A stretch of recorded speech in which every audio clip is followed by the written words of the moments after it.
ಓಹೋ ಫ್ರೆಂಡ್ಸ್, ಎಲ್ರಿಗೂ ನಮಸ್ಕಾರ. ಮತ್ತೊಂದು ಹೊಸ ವಿಡಿಯೋಗೆ ಎಲ್ರಿಗೂ ಸ್ವಾಗತ. ಆ್ಯಂಡ್ ಇವತ್ತಿನ ಒಂದು ವಿಡಿಯೋದಲ್ಲಿ ಒಪ್ಪೋ ರೆನೋ 11 Pro ಬಗ್ಗೆ ರಿವ್ಯೂ ತೊಗೊಂಡಿದ್ದೀನಿ. ಸೊ ಈ ಒಂದು 11 ಸೀರೀಸ್ ಬಗ್ಗೆ ಮಾತಾಡೋಕ್ಕಿಂತ ಮುಂಚೆ, ಇದಕ್ಕಿಂತ ಮುಂಚೆ ಬಿಫೋರ್ ನಮಗೆ 10 ಸೀರೀಸ್ ಕೂಡ ಲಾಂಚ್ ಆಗಿತ್ತು, ಮತ್ತು ಅದಕ್ಕಿಂತ ಮುಂಚೆ 8 ಸೀರೀಸ್ ಕೂಡ ಲಾಂಚ್ ಆಗಿತ್ತು. ಆದರೆ 8 ಸೀರೀಸ್ ಲಾಂಚ್ ಆಗಿ ಸುಮಾರು ಒಂದು 4-5 ತಿಂಗಳಕ್ಕೆ 10 ಸೀರೀಸ್ ಲಾಂಚ್ ಮಾಡಿದರು. ಸೊ 10 ಸೀರೀಸ್ ಲಾಂಚ್ ಮಾಡಿ 3-4 ತಿಂಗಳಿಗೆ 11 ಸೀರೀಸ್ ಕೂಡ ಲಾಂಚ್ ಮಾಡೋಕ್ಕೆ ರೆಡಿ ಆಗಿದ್ದಾರೆ. ಸೊ ಏನೆಲ್ಲ ಗೊತ್ತಿಲ್ಲ, ಈ ಒಂದು ಫೋನ್ ಕ್ಯಾಮ್ರಾ ಸೆಂಟ್ರಿಂಗ್ ಫೋನ್ ಅಂತ ಕೂಡ ಕರಿಬಹುದು. ಕ್ಯಾಮ್ರಾ ಮಾತ್ರ ಮಸ್ತ್ ಮಾಡಿರ್ತಾರೆ, ಇವರು ನಿಜವಾಗ್ಲೂ ಬೆಂಕಿ ಬೀಳ್ ಮಾಡಿರ್ತಾರೆ. ಕ್ಯಾಮ್ರಾ ಮಾತ್ರ 10 ಸೀರೀಸಲ್ಲಿ ಕೂಡ ಅಷ್ಟೇ ಒಂದು ಕ್ಯಾಮ್ರಾ ಪರ್ಫಾರ್ಮೆನ್ಸ್ ಅಂತೂ ಕೂಡ ಸಖತ ಮಾಡಿದ್ರು. ಆ್ಯಂಡ್ ನಾನು ಕೂಡ ಯೂಸ್ ಮಾಡ್ತಿರೋದು ಒಪ್ಪೋ ರೆನೋ 18. ಸೊ ಬಟ್ ಇಲ್ಲಿ ರೆನೋ ಸೀರೀಸಲ್ಲಿ ಏನಿದೆ, ಇದೊಂದು ಕ್ಯಾಮ್ರಾ ಸೆಂಟ್ರಿಂಗ್ ಅಂತ ಎಲ್ಲರೂ ಕೂಡ ಗೊತ್ತು. ಬಟ್ ಇವಾಗ ನಮ್ಮ ಚೈನಾ ಮಾರ್ಕೆಟಲ್ಲಿ ಆಲ್ಮೋಸ್ಟ್ ಆಲ್ ಈಗ ಫೋನ್ ರನ್ ಆಗ್ತಾ ಇದೆ. ಬಟ್ ಅಂತಂದರೆ ಇವಾಗ ಲಾಂಚ್ ಕೂಡ ಆಗಿದೆ ಆಲ್ರೆಡಿ. ನಮ್ಮ ಇಂಡಿಯಾ ಮಾರ್ಕೆಟ್ಗೆ ಇನ್ನೂ ಕೂಡ ಬಂದಿಲ್ಲ. ಬಟ್ ನಮ್ಮ ಚೈನಾದಿಂದ ಇಂಡಿಯಾ ಮಾರ್ಕೆಟ್ಗೆ ಕಂಪೇರ್ ಮಾಡಿ ನೋಡಿಕೊಂಡಾಗ ರೇಟಲ್ಲಿ 12 to 256 GB ಯಾವುದು 41,000ಕ್ಕೆ ಈ ಒಂದು ಫೋನ್ ಅವೈಲೇಬಿಲಿಟಿ ಇರುತ್ತೆ ನಮಗೆ ಇಂಡಿಯಾ ಮಾರ್ಕೆಟಲ್ಲಿ ಅಂತ ಹೇಳ್ಬೋದು. ಇಂಡಿಯಾದಲ್ಲಿ ಎಷ್ಟು ಲಾಂಚ್ ಮಾಡ್ತಾರೆ ಅಂತ ಹೇಳೋಕ್ಕಾಗಲ್ಲ, ಇನ್ನೂ ಕೂಡ ಹೆಚ್ಚಿಗೆ ಪ್ರೈಸಲ್ಲಿ ಲಾಂಚ್ ಮಾಡಿದ್ರು ಕೂಡ ಮಾಡಬಹುದು. ಮತ್ತು ಇನ್ನೊಂದು ವೇರಿಯಂಟ್ ಅಪ್ಪ ಅಂತಂದರೆ 12 to 512 GB, ಇದು ಕೂಡ 44,000ಕ್ಕೆ ಇಂಡಿಯಾ ಮಾರ್ಕೆಟ್ಗೆ ಕಂಪೇರ್ ಮಾಡಿ ನೋಡ್ಕೋಬಹುದು. ಬಟ್ ಹೇಳೋಕ್ಕಾಗಲ್ಲ, ಇನ್ನೂ ಕೂಡ ಹೆಚ್ಚಿಗೆ ಮಾಡಿದ್ರು ಕೂಡ ಮಾಡಬಹುದು ನಮ್ಮ ಇಂಡಿಯಾ ಮಾರ್ಕೆಟಲ್ಲಿ. ಇದೇ ರೀತಿ ಮಿಸ್ಟೇಕ್ ಆಯಿತು. ಬಟ್ ಒಪ್ಪೋ ಅಲ್ಲ, ರೆಡ್ಮಿ ನೋಟ್ 13 Pro Plus ಅಲ್ಲಿ 41,000ಕ್ಕೆ ಲಾಂಚ್ ಮಾಡಿಬಿಟ್ರು. ಬಟ್ ವರ್ತ್ ಇಲ್ಲ ಅಂತ ನನಗೆ ಅನಿಸ್ತಾ ಇದೆ. ಬಟ್ ಇದೇ ಸ್ಪೆಸಿಫಿಕೇಶನ್ ಸೇಮ್ ನಮಗೆ ಮೋಟೋರೋಲಾ ನಿಯೋ 40 ಸಿಗುತ್ತೆ. ಮತ್ತು ಬಿಟ್ರಪ್ಪ ಅಂದರೆ ಐಫೋನ್ ನಿಯೋ 7 Pro ಮತ್ತು ನಿಯೋ 7 ಸಿಕ್ಬಿಡುತ್ತೆ. ಸೊ ಈ ಎರಡು ಫೋನ್ ಕೂಡ ನೀವು ಕಂಪೇರ್ ಮಾಡ್ಕೋಬೋದು. ಬಟ್ ಇನ್ನು ಬಿಡಿ ಆ ಒಂದು ಫೋನ್ನ ಬಗ್ಗೆ. ಇವಾಗ ಒಪ್ಪೋ ರೆನೋ 11 Pro ಬಗ್ಗೆ ಮಾತಾಡೋಣಂತೆ. ನೆಕ್ಸ್ಟ್ ಒಪ್ಪೋ ರೆನೋ 11 ಕೂಡ ಲಾಂಚ್ ಆಗ್ತದೆ. ಇದು 11 Pro ಬಗ್ಗೆ ಇವತ್ತಿನ ಒಂದು ವಿಡಿಯೋದಲ್ಲಿ ಡಿಸ್ಕಸ್ ಮಾಡ್ತಾ ಇದ್ದೀನಿ ಅಂತ ಹೇಳ್ಬೋದು. ಈ ಒಂದು ಫೋನ್ ಲುಕ್ ಡಿಸೈನ್ ಬಗ್ಗೆ ಮಾತಾಡ್ಕೊಂಡ್ಬಿಡೋಣ. ಈ ಒಂದು ಫೋನ್ ಫ್ರಂಟ್ಸಲ್ಲಿ ಬಂದ್ರಪ್ಪ ಅಂತಂದರೆ ಪಂಚ್ ಹೋಲ್ ಡಿಸ್ಪ್ಲೇ ಜೊತೆ ಕರ್ವ್ಡ್ ಡಿಸ್ಪ್ಲೇ ಕೂಡ ನಾವು ನೋಡ್ಕೋಬಹುದು. ಆ್ಯಂಡ್ ಈ ಫೋನ್ ಬ್ಯಾಕ್ ಸೈಡಲ್ಲಿ ಬಂದ್ರಪ್ಪ ಅಂತಂದರೆ ಈ ಒಂದು ಫೋನ್ನ ಟ್ರಿಪಲ್ ಕ್ಯಾಮ್ರಾ ಸೆಟಪ್ ಜೊತೆ ನಮಗೆ ಕ್ವಾಡ್ ಕ್ಯಾಮ್ರಾನ ನೋಡ್ತಾ ಇದ್ದೀವಿ. ಇದು ಕೂಡ ಒಂದು ಲುಕ್ ಬೆಂಕಿ ಬಿಲ್ಡ್ ಅಂತ ಹೇಳ್ಬೋದು. ಆ್ಯಂಡ್ ಈ ಒಂದು ಫೋನ್ನ ಬಾಟಮಿಗೆ ಬರೋಣ. ಈ ಒಂದು ಫೋನಲ್ಲಿ ಬಾಟಮಿಗೆ ಬಂದ್ರಪ್ಪ ಅಂದರೆ ನಮಗೆ ಫಸ್ಟ್ ಸ್ಪೀಕರ್ ಕಾಣ್ತಾ ಇದೆ, ಮತ್ತು ಒಂದು ಟೈಪ್ ಸಿ ಚಾರ್ಜರ್ ಕಾಣ್ತಾ ಇದೆ, ಮತ್ತು ಒಂದು ಮೈಕ್, ಮತ್ತು ಒಂದು ಹೈಬ್ರಿಡ್ ಸ್ಲಾಟ್ ನಮಗೆ ನೋಡೋಕ್ಕೆ ಸಿಗ್ತಾ ಇದೆ. ಇನ್ನು ಟಾಪಲ್ಲಿ ಹೋದ್ರಪ್ಪ ಅಂತಂದರೆ ಒಂದು ನಮಗೆ ನಾಯ್ಸ್ ಕ್ಯಾಲ್ಕುಲೇಷನ್ ನಮಗೆ ನೋಡೋಕ್ಕೆ ಸಿಗ್ತಾ ಇದೆ. ಇನ್ನು ರೈಟ್ ಸೈಡ್ ಬಂದರೆ ಒಂದು ವ್ಯಾಲ್ಯೂ ಮೇಕರ್ ಕೀಸ್ ಮತ್ತು ಒಂದು ಪವರ್ ಆನ್ ಬಟನ್ ನಮಗೆ ನೋಡೋಕ್ಕೆ ಸಿಗ್ತಾ ಇದೆ. ಇನ್ನು ಲೆಫ್ಟಲ್ಲಿ ಬಂದ್ರಪ್ಪ ಅಂತಂದರೆ ಯಾವುದೇ ರೀತಿ ಕೀಸ್ ಇಲ್ಲ, ಬಟ್ ನಮಗೆ ಪ್ಲೇನಲ್ಲಿ ನೋಡೋಕ್ಕೆ ಸಿಗ್ತದೆ. ಓವರಾಲ್ ಈ ಫ್ರೇಮ್ ನಮಗೆ ನೋಡ್ಕೋಬೇಕು, ಈ ಫೋನ್ ಮೆಟಲ್ ಫ್ರೇಮಾ ಅಥವಾ ಪ್ಲಾಸ್ಟಿಕ್ ಫ್ರೇಮಾ ಅಂತ ನನಗೆ ಅರ್ಥ ಆಗಿಲ್ಲ. ಬಟ್ ನೋಡೋಣ ಲಾಂಚ್ ಆದಮೇಲೆ ಯಾವುದೊಂದು ಫ್ರೇಮ್ ಅಂತ ನಮ್ಗೆ ಗೊತ್ತಾಗುತ್ತಂತೆ.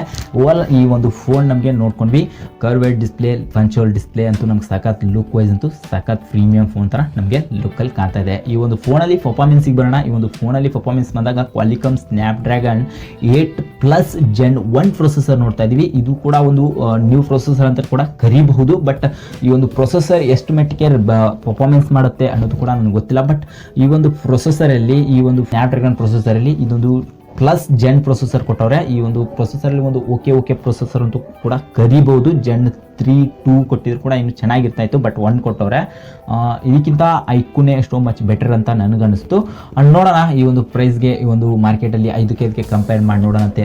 ಫೋನ್ ಲಾಂಚ್ ಆಗಲಿ ಅವಾಗ ಕಂಪೇರ್ ಮಾಡೋಣಂತೆ. ಆ್ಯಂಡ್ ನೆಕ್ಸ್ಟ್ ಈ ಒಂದು ಫೋನ್ ಡಿಸ್ಪ್ಲೇಗೆ ಬಂದ್ರಪ್ಪ ಅಂತಂದರೆ ಈ ಒಂದು ಫೋನಲ್ಲಿ 6.74 ಇಂಚಸ್ನ OLED ಡಿಸ್ಪ್ಲೇ ನೋಡ್ತಾ ಇದ್ದೀವಿ. ಇದು ಕೂಡ 120 Hz ರಿಫ್ರೆಶ್ ರೇಟ್ ಸಪೋರ್ಟ್ ಮಾಡ್ತಾ ಇದೆ.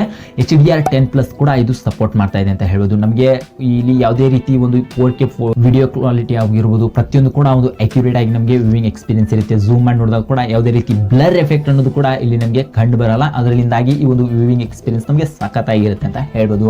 ಈ ಒಂದು ಫೋನಲ್ಲಿ ಕ್ಯಾಮ್ರಾಗೆ ಬಂದ್ರಪ್ಪ ಅಂದರೆ ಟ್ರಿಪಲ್ ಕ್ಯಾಮ್ರಾ ಸೆಟಪ್ ನಾವು ನೋಡ್ತಾ ಇದ್ದೀವಿ. ಈ ಒಂದು ಫೋನಲ್ಲಿ ಫಸ್ಟ್ ಕ್ಯಾಮ್ರಾ ಬಂದ್ಬಿಟ್ಟು 50 MP ಇರುತ್ತೆ, ಅದು ಕೂಡ 1.8 ಅಪರ್ಚರ್ ಒಳಗೆ ಇರುತ್ತೆ. ಇನ್ನು ಸೆಕೆಂಡ್ ಕ್ಯಾಮ್ರಾ ಬಂದ್ಬಿಟ್ಟು 8 MP ಇರುತ್ತೆ, ಅದು ಕೂಡ 2.2 ಅಪರ್ಚರ್ ಒಳಗೆ ಕೊಟ್ಟಿದ್ದಾರೆ ಅಂತ ಹೇಳ್ಬೋದು. ಇನ್ನು ಲಾಸ್ಟ್ ಕ್ಯಾಮ್ರಾ ಬರುತ್ತೆ 32 MP ಕೊಟ್ಟಾರೆ, ಅದು ಕೂಡ ನಿಜವಾಗ್ಲೂ ಕೂಡ ಇಂಪ್ರೆಸಿಂಗ್ ಅಂತ ಹೇಳ್ಬೋದು. ಬಟ್ ಇಲ್ಲಿ ನಮ್ಗೆ ಏನಂತಂದರೆ ನಿಜವಾಗ್ಲೂ ಇಲ್ಲಿ ಕ್ಯಾಮ್ರಾ ಸೆಂಟ್ರಿಂಗ್ ಆಗಿರೋದ್ರಿಂದ ಇಲ್ಲಿ ಥರ್ಡ್ ಕ್ಯಾಮ್ರಾ ಬಂದ್ಬಿಟ್ಟು ನಮಗೆ 32 MP ಇರುತ್ತೆ. ಇದು ಕೂಡ 2.0 ಅಪರ್ಚರ್ ಒಳಗೆ ಈ ಒಂದು ಫೋಟೋಸ್ನ ಶೂಟ್ ಮಾಡುತ್ತೆ ಅಂತ ಹೇಳ್ಬೋದು. ಇನ್ನು ಫ್ರಂಟ್ ಸೈಡ್ ಬಂದ್ರಪ್ಪ ಅಂತಂದರೆ 32 MP ಒಂದು ಸೆಲ್ಫಿ ಶೂಟರ್ ನೋಡ್ತಾ ಇದ್ದೀವಿ. ಇನ್ನು ವಿಡಿಯೋಗ್ರಫಿ ನೋಡ್ಕೊಂಡಪ್ಪ ಅಂತಂದರೆ ಇಲ್ಲಿ 4K 30 FPS ಮತ್ತು ಫುಲ್ HD 60 FPS ಒಳಗೆ ನಾವು ಬ್ಯಾಕ್ ಕ್ಯಾಮ್ರಾದಲ್ಲಿ ರೆಕಾರ್ಡ್ ಮಾಡ್ಕೋಬಹುದು. ಇನ್ನು ಫ್ರಂಟಲ್ಲಿ ಬಂದ್ರಪ್ಪ ಅಂತಂದರೆ 4K 30 FPS ಮಾಡ್ಕೋಬಹುದು, ಮತ್ತು ಫುಲ್ HD ಅದು ಕೂಡ 30 FPS ರೆಕಾರ್ಡ್ ಮಾಡ್ಕೋಬಹುದು. ಇಷ್ಟು ಈ ವಿಡಿಯೋಗ್ರಫಿ ಆಯಿತು. ಆ್ಯಂಡ್ ಈ ಒಂದು ಫೋನಲ್ಲಿ ರ್ಯಾಮ್ ಮತ್ತು ಸ್ಟೋರೇಜ್ನ ಬಗ್ಗೆ ಮಾತಾಡ್ಕೊಳ್ಬೇಕಾಗುತ್ತೆ. ಈ ರ್ಯಾಮ್ ಮತ್ತು ಸ್ಟೋರೇಜ್ ನೋಡ್ಕೊಂಡ್ರಪ್ಪ ಅಂದರೆ 12 GB ರ್ಯಾಮ್ ನೋಡ್ತಾ ಇದ್ದೀವಿ, ಅದು ಕೂಡ LPDDR5X ರ್ಯಾಮ್ ನೋಡ್ತಾ ಇದ್ದೀವಿ. 256 GB ಇಲ್ಲಿ ಸ್ಟೋರೇಜ್ ನೋಡ್ತಾ ಇದ್ದೀವಿ. ಇದು ಕೂಡ UFS 3.1 ಸ್ಟೋರೇಜ್ ಕೂಡ ನಾವು ನೋಡ್ತಾ ಇದ್ದೀವಿ. ಇನ್ನೊಂದು ನಮಗೆ ಸ್ಟೋರೇಜಲ್ಲಿ ಅವೈಲೇಬಲ್ ಇರುತ್ತೆ, ಅದು 512 GB ಆಗಿ ಅವೈಲೇಬಲ್ ಇರುತ್ತೆ. ಇನ್ನು ರ್ಯಾಮಲ್ಲಿ ಒಂದೇ ವೇರಿಯಂಟ್ ನಮಗೆ ಅವೈಲೇಬಲ್ ಇರುತ್ತೆ. ಇನ್ನು ಈ ಒಂದು ಫೋನ್ ನಮಗೆ ನಿಜವಾಗ್ಲೂ ಒಂದು ಪವರ್ಫುಲ್ ಸ್ಟೋರೇಜ್ ಮತ್ತು ರ್ಯಾಮ್ ಅಂತ ಕೂಡ ಕರೀಬಹುದು. ಸ್ಟೋರೇಜಲ್ಲಿ ಕೂಡ ಇನ್ನೂ 4.0 ಕೊಟ್ಟಿದ್ದು ಕೂಡ ಇನ್ನೂ ಚೆನ್ನಾಗಿರ್ತಿತ್ತು ಅಂತ ನನಗನ್ನಿಸ್ತು. ಬಟ್ ನಿಮ್ಗೆ ಏನು ಅನಿಸುತ್ತೆ ಅನ್ನೋದು ಕೂಡ ಕಮೆಂಟ್ ಮಾಡಿ. ಈ ಒಂದು ಫೋನಲ್ಲಿ out of the box Android 14 OS run ಆಗ್ತಾ ಇದೆ. ಇದು ಕೂಡ ಒಂದು ಒಳ್ಳೆಯ ವಿಚಾರ. ನಾನು ಆವಾಗಲೇ ಹೇಳಿದೆ 2024ರಲ್ಲಿ ಬರ್ತಕ್ಕಂಥ ಎಲ್ಲ ಪ್ರತಿಯೊಂದು ಫೋನ್ಗಳು ಕೂಡ 14 OS ಬರ್ತಾ ಇದ್ದಾವೆ. ಒಂದು ಒಳ್ಳೆ ವಿಚಾರ ಅಂತ ನಾನು ಅವತ್ತೇ ಹೇಳಿದೆ. ಇನ್ನು ಈ ಒಂದು ಫೋನ ಸೆಕ್ಯೂರಿಟಿ ವಿಚಾರಕ್ಕೆ ಬಂದ್ರಪ್ಪ ಅಂತಾರೆ in display fingerprint unlock ಸೆನ್ಸರ್ನ ನೋಡ್ತಾ ಇದೀವಿ. ಇದು ಕೂಡ ಒಂದು ಖುಷಿ ವಿಚಾರ. ಯಾಕಂದರೆ ಇನ್ ಡಿಸ್ಪ್ಲೇ ಸಾಕಷ್ಟು ಜನಕ್ಕೆ ಇಷ್ಟ ಆಗುತ್ತೆ. ಅದು ಕೂಡ ನಮಗೆ ಈ ಒಂದು ಪ್ರೈಸ್ಗೆ ಈ ಒಂದು ಫೋನ್ ವರ್ತಾ ಇಲ್ಲ ಅಂತಂದ್ಬಿಟ್ಟು ನಾವು ಒಂದು ಇನ್ನೊಂದು ಡೆಡಿಕೇಟೆಡ್ ವಿಡಿಯೋ ಮಾಡ್ತೀನಂತೆ. ಅದರಲ್ಲಿ ನಾನು ಹೇಳ್ತೀನಂತೆ ಆಲ್ಮೋಸ್ಟ್ ಆಲ್ ಲಾಂಚ್ ಆಗಲಿ, ಆಮೇಲೆ ಇದ್ರ ಬಗ್ಗೆ ಒಂದು ರಿಲೇಟೆಡ್ ವಿಡಿಯೋ ಬೇರೆ ಒಂದು ಮಾಡ್ತೀನಂತೆ. ಈ ಪ್ರೈಸ್ ಬಗ್ಗೆ ನಾನು ವಿಡಿಯೋ ಮಾಡ್ತೀನಂತೆ. ಈ ಕಳೆದ ಒಂದು ವಿಡಿಯೋದಲ್ಲಿ ನಾನು ಪ್ರೈಸ್ ಬಗ್ಗೆ ಹೇಳಿದೆ, ಬಟ್ ಅದು ಪ್ರೈಸ್ ನಾನು ಹೇಳಿರೋ ಮಟ್ಟಿಗೆ ಆ ಫೋನ್ ಲಾಂಚ್ ಆಗಿರೋದಕ್ಕೆ ತುಂಬ ವೇರಿಯೇಷನ್ ಇದೆ. ಅದಕ್ಕೋಸ್ಕರ ನಾನು ಇಂಡಿಯಾದಲ್ಲಿ ಇದೇ ಅಕ್ಯುರೇಟ್ ಆಗಿ ಇದೇ ಪ್ರೈಸ್ಗೆ ಲಾಂಚ್ ಆಗುತ್ತೆ ಅಂತ ಹೇಳೋದು ತುಂಬ ಕಷ್ಟ ಆಗುತ್ತೆ. ಆ್ಯಂಡ್ ನೀವು ಒಂದು ಫೋನಲ್ಲಿ ಬ್ಯಾಟ್ರಿ ವಿಚಾರಕ್ಕೆ ಬಂದ್ರಪ್ಪ ಅಂತಂದರೆ 4700 mAh ಬ್ಯಾಟ್ರಿ ನೋಡ್ತಾ ಇದ್ದೀವಿ.